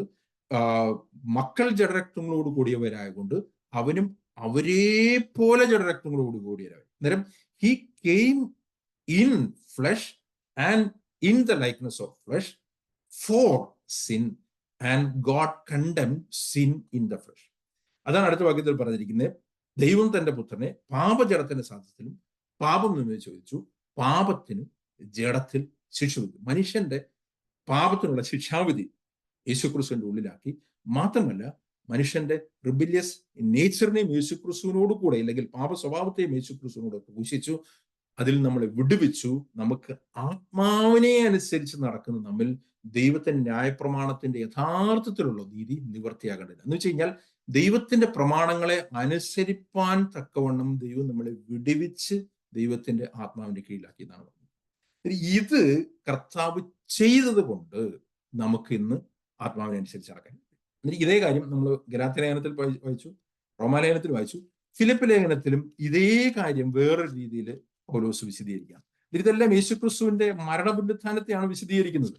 അന്നേരം ഞാൻ നേരത്തെ പറഞ്ഞു, ഇത് കർത്താവ് ക്രൂശിൽ എന്താണ് ചെയ്തത് എന്നുള്ളതിന്റെ അടിസ്ഥാനത്തിൽ നമുക്ക് ഈ കാര്യം വിശദീകരിക്കാനായിട്ട്. ഇത് നമ്മൾ കഴിഞ്ഞ പ്രാവശ്യം ചിന്തിച്ചു. അവിടെ പറഞ്ഞിരിക്കുകയാണ് ഇതേ കാര്യം തന്നെ പൗലോസ് വേറെ രീതിയിൽ പറഞ്ഞിരിക്കുകയാണ്.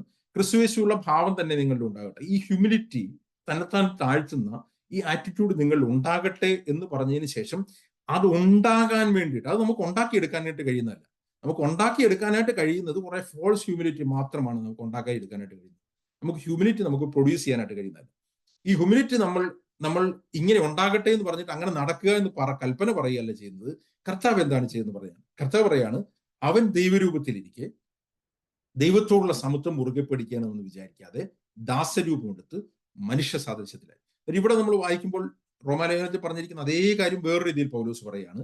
യേശുക്രിസ്തു ദൈവരൂപത്തിലായി. He was God in the nature of God. ഇന്ന് എല്ലാത്തിലും യേശുക്രിസ്തു ദൈവത്തിലിരിക്കുമ്പോൾ ദൈവത്തോടുള്ള സമത്വം മുറുകെ പിടിക്കണമെന്ന് വിചാരിക്കാതെ അവൻ തന്നെത്താൻ ഒഴിച്ചു. He emptied himself. അന്നേരം ഞാനിത് കഴിഞ്ഞ പ്രാവശ്യം വിശദീകരിച്ചുകൊണ്ട് കൂടുതൽ വിശദീകരിക്കുന്നില്ല.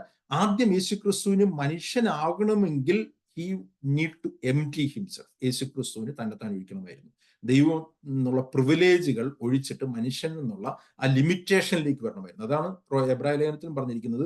ദൂതന്മാരെ സേവിക്കാൻ വേണ്ടിയിട്ടല്ല അവൻ വന്നത്, അവൻ മനുഷ്യനെ വിടുവിക്കാൻ വേണ്ടി വന്നുകൊണ്ട് അവൻ സകലത്തിലും തന്റെ സഹോദരന്മാർക്ക് സദൃശനായ വേണ്ടി വന്നു. He emptied himself and he came in the flesh and he came the limitation of a man. പക്ഷെ അവിടെ കൊണ്ട് തീരുന്നില്ല.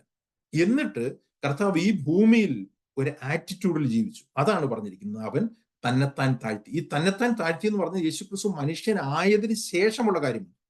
ദൈവരൂപത്തിലിരിക്കുമ്പോൾ അവൻ എംപ്റ്റി ചെയ്യുകയാണ് ചെയ്തത്.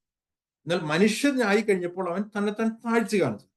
അതായത് അവൻ തന്നെത്താൻ താഴ്ത്തി, വേഷത്തിൽ മനുഷ്യനായി വിളങ്ങി, തന്നെത്താൻ താഴ്ത്തി മരണത്തോളം, ക്രൂശിലെ മരണത്തോളം അനുസരണമായിട്ട്. അന്നേരം ഞാൻ നേരത്തെ പറഞ്ഞു, ഈ റിബല്യന്റെ, പ്രൈഡിന്റെ മാനിഫെസ്റ്റേഷൻ എന്നുള്ളത് റിബല്യനും അനുസരണക്കേടും. ഹ്യൂമിലിറ്റിയുടെ മാനിഫെസ്റ്റേഷൻ എന്ന് പറയുന്നത് അനുസരണമാണ്. ദൈവാശ്രയവും അനുസരണമാണ്.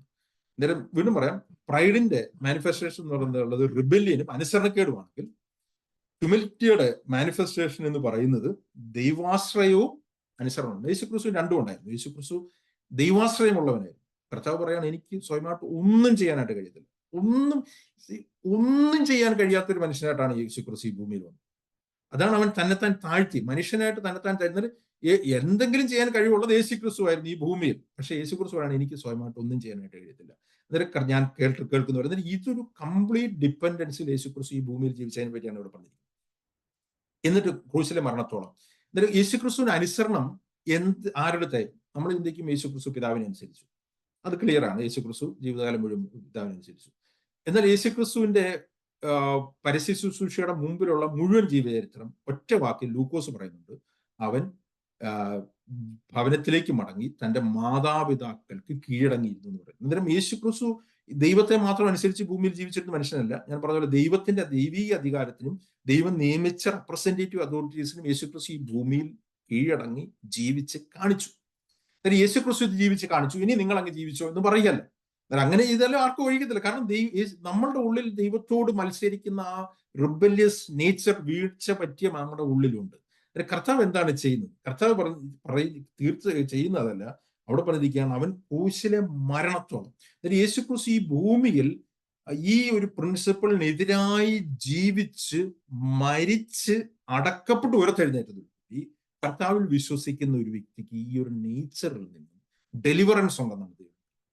ഇതാണ് അപ്പോസ്തലന്മാര് ഏറ്റവും വ്യക്തമായിട്ട് ആദ്യമേ വിശ്വാസികൾ മനസ്സിലാക്കാനായിട്ട് പറയുന്ന കാര്യം. അങ്ങനെ വിടുതൽ പ്രാപിച്ച കർത്താവിലുള്ള, ഞാൻ നേരത്തെ പറഞ്ഞ പോലെ, ഒരു ആക്ട് ഓഫ് റിപ്പൻറ്റൻസിലും ഫെയ്ത്തിലും കർത്താവിലുള്ള വിശ്വാസത്തിൽ കൂടി ദൈവം നമ്മളെ ഈ ഒരു ചങ്ങലയിൽ നിന്നും വിടുവിക്കുന്നു. അതാണ് കൊലോസ്യ ലേഖനത്തിലേക്ക് വരുമ്പോൾ പറഞ്ഞിരിക്കുന്നത്, വാഴ്ചകളെയും അധികാരങ്ങളെയും ആയുധവർഗം വിധിച്ചു. ആ ഒരു അധികാരത്തിൽ നമ്മളെ വിടുവിച്ചു, നമ്മളെ ആ ഒരു അടിമത്തത്തിൽ നിന്ന് വിടുവിച്ചു, സ്വതന്ത്രനാക്കി ദൈവത്തിന്റെ ആത്മാവിന്റെ അണ്ടറിലേക്ക്. ഇനി നമ്മൾ എന്ത് ചെയ്യണം? എന്നാൽ ഇത്രയും കാര്യങ്ങൾ കർത്താവ് ക്രൂശിൽ ചെയ്തതാണ്. കർത്താവിൽ ക്രൂശിൽ ചെയ്ത കാര്യം നമുക്ക് ചെയ്യാൻ കഴിയുന്നത്, നമുക്ക് അതിനോട് ആഡ് ചെയ്യാനും കഴിയുന്നത്. അത് നമ്മൾ പക്ഷെ മനസ്സിലാക്കിയും വിശ്വസിക്കുകയും ചെയ്തെങ്കിലേ ഉള്ളൂ. നമ്മൾ ലേഖനങ്ങളൊക്കെ വായിക്കുമ്പോൾ അപ്പോസ്തലന്മാർ ഈ ഒരു ഓർഡറിലാണ് കാര്യങ്ങൾ പറയുന്നത്. എന്തുകൊണ്ടാണ് ഇത് പറയുന്നത്? കാരണം ഇത് നമ്മൾ വിശ്വസിക്കുകയും മനസ്സിലാക്കുകയും ചെയ്തില്ലെങ്കിൽ നമുക്ക് അടുത്തത് അനുസരിക്കാനായിട്ട് കഴിയത്തില്ല. നമ്മൾ കുറെ സെൽഫ് എഫേർട്ടിലേക്ക് പോകും. അന്നേരം തുടർന്ന് പൗലോസ് പറയുകയാണ്, അതുകൊണ്ട് പ്രിയരുള്ളവരെ, ഇനി നിങ്ങൾ എന്ത് ചെയ്യണം? നിങ്ങൾ എല്ലായ്പ്പോഴും അനുസരിച്ച പോലെ ഞാൻ അരികത്തിരിക്കുമ്പോൾ മാത്രമല്ല, ഇന്ന് ദൂരത്തിരിക്കുമ്പോഴും ഏറ്റവും അധികമായി ഭയത്തോടും വിറയലോടും നിങ്ങളുടെ രക്ഷ പ്രാവർത്തികമാക്കുകയും ഇച്ഛിക്കുക എന്നതും പ്രവർത്തിക്കുക എന്നതും ദൈവമല്ലോ തിരുവുള്ളം ഉണ്ടായി നിങ്ങൾ പ്രവർത്തിക്കും. അതായത് കർത്താവ് പരിശുദ്ധാത്മാവിൽ കൂടി നമ്മൾ കൂടി പ്രവർത്തിച്ച് നമ്മൾ കൂടി മാനിഫെസ്റ്റ് ചെയ്യാനായിട്ട് കർത്താവ് കഴിയും. എന്നിട്ട് ഇതാണ് കർത്താവ്. ഞാൻ ഇതിന്റെ ചില വാക്കുകളോട് പറയട്ടെ. കൊലോസ്യ ലേഖനത്തിലേക്ക് വരുമ്പോൾ പൗലോസ് ഇതേ കാര്യങ്ങൾ, ഞാൻ ഈ പറഞ്ഞിരിക്കുന്ന ഓരോ ലേഖനങ്ങൾ പൗലോസ് പറയുന്ന കാര്യങ്ങൾ ഒന്ന് വിശദീകരിക്കുന്നു മാത്രമേ ഉള്ളൂ. ഞാൻ നേരത്തെ പറഞ്ഞ പോലെ ഞാനൊരു മെസ്സേജ് പോലല്ല, ഞാൻ എൻ്റെ മനസ്സിലുള്ള ചില കാര്യങ്ങൾ വിശദീകരിക്കുകയാണ്. കൊലോസ്യ ലേഖനത്തിലേക്ക് വരുമ്പോൾ പൗലോസ് ഇതേ കാര്യം വീണ്ടും സഭയെടുത്ത് വിശദീകരിക്കുന്നുണ്ട്. സഭയിലുള്ള യൂണിറ്റിയെ പറ്റിയാണ് നമ്മൾ ഫിലിപ്പി ലേഖനത്തിൽ വായിച്ചത്. കൊലോസ്യ ലേഖനത്തിലും പൗലോസ് പറയുമ്പോൾ പൗലോസിന്റെ ആഗ്രഹം പറയാണ്. കൊലോസ്യ ലേഖനം 2-ാമത്തെ അധ്യായത്തിൽ പൗലോസ് കണ്ടിട്ടില്ലാത്ത, ജഡത്തിൽ മുഖം കണ്ടിട്ടില്ലാത്ത ആൾക്കാരുടെ അടുത്തുള്ള പൗലോസിന്റെ പ്രാർത്ഥന എന്താണെന്ന് പറയുന്നത്. 2-ന്റെ-1, അവർ ക്രിസ്തു എന്ന ദൈവമർമ്മത്തിന്റെ പരിജ്ഞാനവും വിവേകപൂർണതയുടെ സമ്പത്തും പ്രാപിക്കുവാൻ തക്കവണ്ണം സ്നേഹത്തിൽ ഏകീഭവിച്ചിട്ട് ഹൃദയങ്ങൾക്ക് ആശ്വാസം ലഭിക്കണമെന്ന് വെച്ച് ഞാൻ എത്ര വലിയ പോരാട്ടം കഴിക്കുന്നു എന്ന് അറിയാനാച്ചു. എന്നിട്ട് പൗലോസ് പറയാണ്, നിങ്ങൾ ദൈവത്തിന്റെ മർമ്മത്തെ പറ്റിയുള്ള, ദൈവമർമ്മത്തെ പറ്റിയുള്ള, ക്രിസ്തു എന്ന ദൈവമർമ്മത്തിലുള്ള പരിജ്ഞാനം ലഭിക്കണം. നിങ്ങൾ having been knit together in love, നിങ്ങൾ സ്നേഹത്തിൽ ഏകീഭവിക്കണം, നിങ്ങൾ തമ്മിൽ ഏകീഭവിക്കണം എന്ന് പറഞ്ഞതിന് ശേഷം നമ്മൾ വായിച്ചു കഴിഞ്ഞാൽ വീണ്ടും ഫിലിപ്പി ലേഖനത്തിൽ പൗലോസ് പറഞ്ഞ, ഗലാത്യ ലേഖനത്തിലും റോമാലേഖനത്തിലും പറഞ്ഞ യേശു ക്രിസ്തുവിന്റെ ക്രൂശ് മരണത്തെ പറ്റി പൗലോസ് വിശദീകരിക്കണം. എന്നിട്ട് പൗലോസ് വിശദീകരിക്കുമ്പോൾ ഒരു കാര്യം പറയുന്നുണ്ട്, ആകയാൽ നിങ്ങൾ കർത്താവായ യേശു ക്രിസ്തുവിനെ കൈക്കൊണ്ടതുപോലെ അവന്റെ കൂട്ടായ്മയിൽ നടക്കും. ഞാൻ പറഞ്ഞു, ഇത് യേശുക്രിസ്തുവിനെ കൈക്കൊണ്ടത് അങ്ങനെ. ഒരു വ്യക്തി, ഞാൻ നേരത്തെ പറഞ്ഞ മാനസാന്തരപ്പെട്ട യേശുക്രിസ്തുവിൽ വിശ്വസിക്കുന്ന ആ കാര്യത്തിനാണ് യേശുക്രിസ്തുവിനെ കൈക്കൊള്ളുക എന്ന് പറഞ്ഞത്. യേശുക്രിസ്തുവിനെ കൈക്കൊള്ളുമ്പോൾ യേശുക്രിസ്തു നമ്മളെ സ്വീകരിക്കുന്നു, നമ്മൾ യേശുക്രിസ്തുവിന് മക്കൾ പറ്റും. പിന്നീട് നമ്മൾ എന്ത് ചെയ്യണം? കൈക്കൊണ്ടതുപോലെ അവനോടുള്ള കൂട്ടായ്മയിൽ നടക്കണം. അതായത് കൈക്കൊണ്ടത് എങ്ങനെയാണ്? വിശ്വാസത്താലാണെങ്കിൽ കൂട്ടായ്മയിൽ നടക്കുന്നതും വിശ്വാസത്താലാണെന്നാണ് പൗലോസ് വിശദീകരിക്കുന്നത്. എന്നിട്ട് പൗലോസ് പറയാണ്, അവനിൽ വേരൂന്നിയും ആത്മീക വർധന പ്രാപിച്ചും നിങ്ങൾക്ക് ഉപദേശിച്ചാത്തവണ്ണം വിശ്വാസത്താൽ ഉറച്ചും സ്തോത്രത്തിൽ കവിഞ്ഞും ഇരിപ്പിൻ. എന്നിട്ട് പറയാണ്, തത്വജ്ഞാനവും വെറും വഞ്ചനയും കൊണ്ട് നിങ്ങളെ ആരും കവർന്നു കളയുന്നു എന്ന്. ഇത് പൗലോസ് പറയാനുള്ള കാര്യം എന്ന് പറഞ്ഞു കഴിഞ്ഞാൽ, യഥാർത്ഥ സുവിശേഷം മനസ്സിലാക്കിയില്ലെങ്കിൽ നമ്മൾ തത്വജ്ഞാനത്തിലും വഞ്ചനയിലും കുടുങ്ങിപ്പോകും. ഇതിനുശേഷം പൗലോസ് വീണ്ടും യേശുക്രിസ്തു ക്രൂശിൽ ചെയ്ത കാര്യങ്ങൾ വിശദീകരിക്കുകയാണ്. യേശുക്രിസ്തു എന്താണ് ക്രൂശിൽ ചെയ്തത്? ക്രൂശിലെ കർത്താവിന്റെ ക്രൂശ് മരണത്തിൽ കൂടി നമുക്ക് കൈകൊണ്ടല്ലാത്തൊരു പരിച്ഛേദന ലഭിച്ചു. അങ്ങനെ ദൈവം നമ്മളെ പാപത്തിൽ നിന്നും ഡെലിവർ ചെയ്തു. എന്നിട്ട് പറയാണ്, അതിക്രമങ്ങളിലും ജഡത്തിന്റെ അഗ്രചങ്ങളിലും മരിച്ചവരായിരുന്ന നിങ്ങളെയും അവൻ അവനോടുകൂടി ഉയർപ്പിച്ചു. നമ്മളെ മരണത്തിൽ നിന്ന് ഉയർപ്പിച്ച് യേശുക്രിസ്തു എന്ന തലയുമായിട്ട് ചേർത്തു. നമ്മൾ മനസ്സിലാക്കണം, യേശുക്രിസ്തു എങ്ങനെയാണ് ദൈവസഭയുടെ തലയായി തീർന്നത്.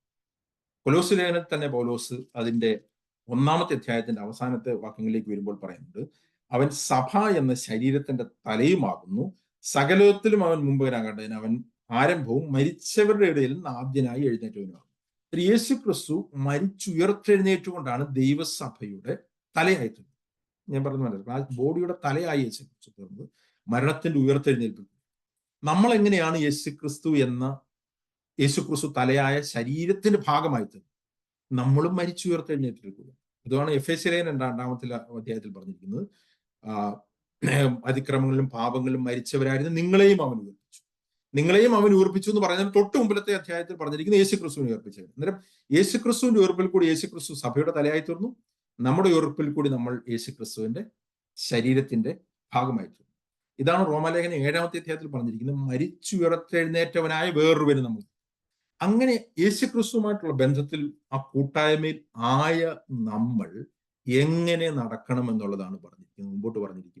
ആ തലയുമായിട്ടുള്ള ബന്ധത്തിൽ, തലയിൽ നിന്നുള്ള ജീവൻ പ്രാപിച്ച് തലയുമായിട്ടുള്ള ബന്ധത്തിൽ ഐക്യമെത്യപ്പെട്ട് നമ്മൾ ദൈവീകമായ വളർച്ച. അതാണ് അതിന്റെ 19-ാമത്തെ വാക്യത്തിൽ പറഞ്ഞിരിക്കുന്നത്. തലയായവനിൽ നല്ലോ ശരീരം മുഴുവൻ സന്ധികളാലും ഞരമ്പുകളാലും ചൈതന്യം ലഭിച്ചും ഏകീഭവിച്ചും ദൈവീകമായ വളർച്ച. അന്നേരം ദൈവസഭയുടെ കൂട്ടായ്മ എന്ന് പറയുന്നത് യേശുക്രിസ്തു എന്ന തലയോടും ശരീരത്തോടും കൂടിയാണ്. അത് താഴ്മയിൽ ആണ് നടക്കുന്നത്. അതിന്റെ ഇടയ്ക്കാണ് വ്യാജ താഴ്മയെ പറ്റി 2 പ്രാവശ്യം പറഞ്ഞിരിക്കുന്നത്. ഞാനിത് പറഞ്ഞു വരുന്നതെന്ന് വെച്ച് കഴിഞ്ഞാൽ, കർത്താവിന് തലയുമായിട്ടുള്ള ശരീരത്തിൽ കണ്ടിന്യൂസ് ആയിട്ടുള്ള ഡിപ്പെൻഡൻസിലും ആശ്രയത്തിലും ഉണ്ടാകാത്ത താഴ്മ എല്ലാം മാനുഷിക താഴ്മയാണ്.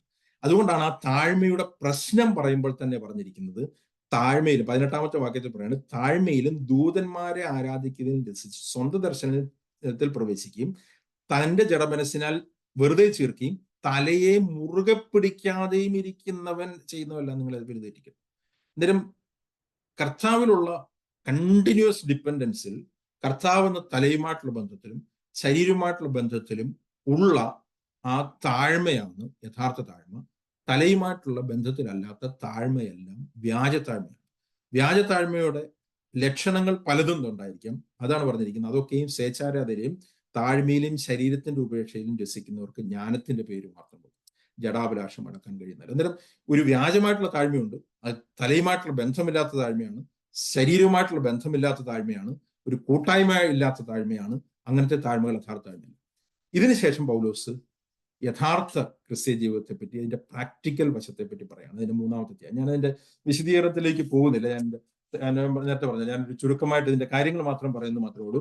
മുമ്പോട്ട് പോകുമ്പോൾ പൗലോസ് രക്ഷിക്കപ്പെട്ട ആൾക്കാരുടെ അടുത്ത് ഈ മുകളിൽ പറഞ്ഞ പോലെ കർത്താവുമായിട്ടുള്ള ബന്ധത്തിൽ ജീവിക്കുന്ന ആൾക്കാരുടെ അടുത്ത് പ്രാക്ടിക്കലി ചെയ്യാനായിട്ട് പറയുന്ന ചില കാര്യങ്ങൾ അതിന്റെ പോയിന്റ്സ് മാത്രം പറഞ്ഞിട്ട് ഞാൻ വിടുകയാണ്. 1-ാമത്തെ കാര്യം പൗലോസ് പറയാണ്, അത് ആദ്യത്തെ കാര്യങ്ങൾ ഇൻഡിവിജ്വലാണ്. നമ്മൾ ഇൻഡിവിജ്വലായിട്ട് ദൈവമായിട്ടുള്ള ബന്ധത്തിൽ ചെയ്യേണ്ട കാര്യം അതൊന്ന്, set your mind on the things above. നമ്മൾ രക്ഷിക്കപ്പെട്ടവരാണ്, നമ്മൾ പാപ സ്വഭാവത്തിൽ ഇതേപോലെ ദൈവം ഡെലിവർ ചെയ്ത് ദൈവമായിട്ട് ബന്ധപ്പെട്ടവരാണ്, അങ്ങനെ ജീവിച്ചവരാണ്, ഉയർത്തെഴുന്നേറ്റവരാണ്. അതുകൊണ്ട് പറയാണ്, നിങ്ങൾ ക്രിസ്തുവിനോട് കൂടി ഉയർത്തെഴുന്നേറ്റിരിക്കുന്നുവെങ്കിൽ നിങ്ങൾ ചെയ്യേണ്ടത് ഉയരത്തുള്ളത് ചിന്തിക്കുവിൻ, set your mind on things above. രണ്ടാമത് പറയാണ്, പുട്ട് ഓഫ്, പഴയ മനുഷ്യന്റെ പ്രവൃത്തികളെ നിങ്ങൾ ഉരിഞ്ഞു കളക. ആദ്യം പറഞ്ഞ ഉരിഞ്ഞു കളയുന്നല്ല, രണ്ടാമത് പറയാണ് മരിപ്പിക്കുക. ആദ്യം പറഞ്ഞ നിങ്ങൾ മരിച്ചവരാണ്, എന്നാൽ നിങ്ങൾ മരിപ്പിക്കണം. എന്തൊക്കെയാണ് മരിപ്പിക്കേണ്ടത്? അവിടെ പറയുന്നത് ദുർനടപ്പ്, അശുദ്ധി, അതിരാഗം, ദുർമോഹം, വിഗ്രഹാരാധ്യാഗ്രഹം, ഇങ്ങനെ ഭൂമിയുള്ള നിങ്ങളുടെ അവയവങ്ങളെ മരിപ്പിക്കുന്നു. ഒന്നാമത് പറഞ്ഞു സെറ്റ് യുവർ മൈൻഡ്, സെക്കൻഡ് പറയാണ് പുട്ട് ടു ഡെത്ത്, മൂന്നാമത് പറയാണ് പുട്ട് ഓഫ്. പുട്ട് ഓഫ് എന്ന് പറയുമ്പോൾ എന്താണ് പറയുന്നത്? ഇപ്പോഴും നിങ്ങൾ ക്രോധം, കോപം, ഈർഷ്യ, വായിൽ നിന്ന് വരുന്ന ദൂഷണം, ദുർഭാഷണം ഇവയൊക്കെയും വിട്ടുകളയുവിൻ. You put off all this. എന്നിട്ട് പറയാണ് നിങ്ങൾ പുട്ട് ഓൺ, എന്ത് ചെയ്യാണ് നിങ്ങൾ? അതുകൊണ്ട് 12-ാമത്തെ വാക്യം, അതുകൊണ്ട് ദൈവത്തിന്റെ ഇവിടം തൊട്ട് നമ്മൾ വായിക്കുമ്പോൾ ആദ്യത്തെ കാര്യങ്ങളൊക്കെ ഇൻഡിവിജ്വലായിട്ട് ദൈവമായിട്ടുള്ള ബന്ധത്തിലാണെങ്കിൽ, രണ്ടാമത് വരുമ്പോഴേക്കും വീണ്ടും ഇത് കോർപ്പറേറ്റ് ആയിട്ടുള്ള അന്യോന്യമുള്ള ബന്ധത്തിലേക്ക് വരാം. ഞാനതുകൊണ്ടാണ് പറഞ്ഞിരിക്കുന്നത്, കർത്താവുമായിട്ടൊരു ബന്ധമുണ്ട്, അന്യോന്യം ദൈവസഭയ്ക്ക് ഒരു ബന്ധമുണ്ട്. ഇതാണ് യഥാർത്ഥത്തിലുള്ള താഴ്മയിലുള്ള ജീവിതം എന്ന് പറഞ്ഞിരിക്കുന്നത്. അതുകൊണ്ട് ദൈവത്തിന്റെ വൃതന്മാരും വിശുദ്ധന്മാരും പ്രിയരുമായി മനസ്സലിവ്, ദയ, താഴ്മ, സൗമ്യത, ദീർഘക്ഷമ എന്നിവ ധരിച്ചുകൊണ്ട് അന്യോന്യം പുറക്കുകയും ഒരുവനോട് ഒരുവൻ വഴക്കുണ്ടായാൽ തമ്മിൽ ക്ഷമിക്കുകയും ചെയ്യും. ആദ്യത്തേത് ഇൻഡിവിജ്വലായിട്ട് ഞാൻ പുട്ട് ഓഫ് ചെയ്യേണ്ടതാണ്, സെറ്റ് യുവർ മൈൻഡ് ചെയ്യേണ്ടതാണ്, പുട്ട് ഓൺ ചെയ്യേണ്ടതാണ്. പക്ഷെ അവിടെ വെച്ച് തീരുന്നില്ല. പക്ഷെ നമുക്ക് അന്യോന്യം ഒരു കാര്യമുണ്ട്. അന്യോന്യം വരുമ്പോൾ എന്താ ചെയ്യുന്നത്? പുട്ട് ഓൺ പുട്ട് ഓഫ് എന്നുള്ളതല്ല പറഞ്ഞിരിക്കുന്നത്. അന്യോന്യം ചെയ്യാൻ പറയുമ്പോൾ പൊറുക്കുകയും ക്ഷമിക്കുകയും ചെയ്യാനാണ്. ഇത് ആർക്കാണ്? ഇത് ക്ഷമിക്കാനും പൊറുക്കാനും കഴിയാത്ത ഒരു വ്യക്തി താഴ്മയിലാണെന്ന് പറയുന്നത് ഫോൾസ് ഹ്യൂമിലിറ്റിയാണ്. ഇവിടെ നമ്മളുടെ കാര്യം മനസ്സിലാക്കണം, മറക്കണം എന്നുള്ള വാക്ക് അവിടെ ഉപയോഗിക്കുന്നില്ല. മറക്കാൻ ചിലപ്പോൾ നമുക്ക് പറ്റിയില്ലായിരിക്കും, പക്ഷെ ക്ഷമിക്കാനും പൊറുക്കാനും പറ്റും. കർത്താവ് നമ്മളോട് ക്ഷമിച്ചതുപോലെ അന്യോന്യം ചെയ്യാനായിട്ട് പറയാം.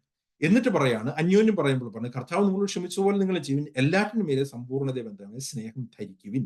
എന്നിട്ട് പറയാണ്, ക്രിസ്തുവിന്റെ സമാധാനം നിങ്ങളുടെ ഹൃദയത്തിൽ വാഴട്ടെ, അതിനാലല്ലോ നിങ്ങൾ ഏക ശരീരമായി വിളിക്കപ്പെട്ടു. അന്നേരം ഇത് കർത്താവ് പൗലോസ് വീണ്ടും ശരീരത്തിന്റെ പ്രവൃത്തിയിലേക്ക് തന്നെ വരിക. ഇൻഡിവിജ്വലായിട്ട് ദൈവമായിട്ടുള്ള ബന്ധമുണ്ട്, ശരീരത്തിന്റെ പ്രവൃത്തിയുണ്ട്. എന്നിട്ട് പറയാണ്, ഈ ശരീരം കൂട്ടായ്മയിൽ കടന്നു വരുമ്പോൾ എന്താണ് ഒരു ദൈവസഭയിൽ മാനിഫെസ്റ്റ് ചെയ്യുന്നതെന്നുള്ള പറയുന്നത്. അത് അവരുടെ ആറ്റിറ്റ്യൂഡ് ആദ്യം പറഞ്ഞു, എന്നിട്ട് പറയുന്നത് സങ്കീർത്തനങ്ങളാലും സ്തുതികളാലും ആത്മീയ ഗീതങ്ങളാലും തമ്മിൽ പ്രബോധിപ്പിച്ചു, തമ്മിൽ ബുദ്ധി ഉപദേശിച്ചു, നന്ദിയോടെ നിങ്ങളുടെ ഹൃദയങ്ങൾ ദൈവത്തിന് പാടി, ഇങ്ങനെ ക്രിസ്തുവിന്റെ വചനം ഐശ്വര്യമായി സകല ജ്ഞാനത്തോടും വസിക്കട്ടെ. അന്നേരം അങ്ങനെയുള്ള ഒരു ദൈവസഭ കൂടി വരുമ്പോൾ അവരെന്ത് ചെയ്യും? അവിടെ കൂടി വരുമ്പോൾ അവർ തമ്മിൽ പ്രബോധിപ്പിക്കും, തമ്മിൽ ബുദ്ധി ഉപദേശിക്കും. നമ്മൾ ഈ ദൈവസഭയുടെ കൂടിവരവുകൾ എവിടൊക്കെ വായിച്ചോ അവിടെ എല്ലാം അത് തമ്മിൽ തമ്മിൽ എന്നുള്ള വാക്ക് നമുക്ക് കാണാൻ കഴിയും. അല്ലാതെ ഒരാൾ നിന്ന് പ്രബോധിപ്പിക്കുക, ഒരാൾ മാത്രം പ്രസംഗിക്കുക, ഒരു വൺ മാൻ ഷോ അല്ല. ഒരു ബോഡി എങ്ങനെയാണ് അതിന്റെ അങ്ങോട്ടും ഇങ്ങോട്ടും ബന്ധപ്പെട്ടിരിക്കുക എന്നുള്ള പ്രിൻസിപ്പിൾ പറഞ്ഞതിന് ശേഷം അതിന്റെ മാനിഫെസ്റ്റേഷൻ ആണ്. ഇങ്ങനെ നമുക്ക് കർത്താവിന്റെ നാമം, നമ്മൾ ചെയ്യുന്ന എല്ലാം കർത്താവിന്റെ നാമോഹത്തിനടിച്ചു.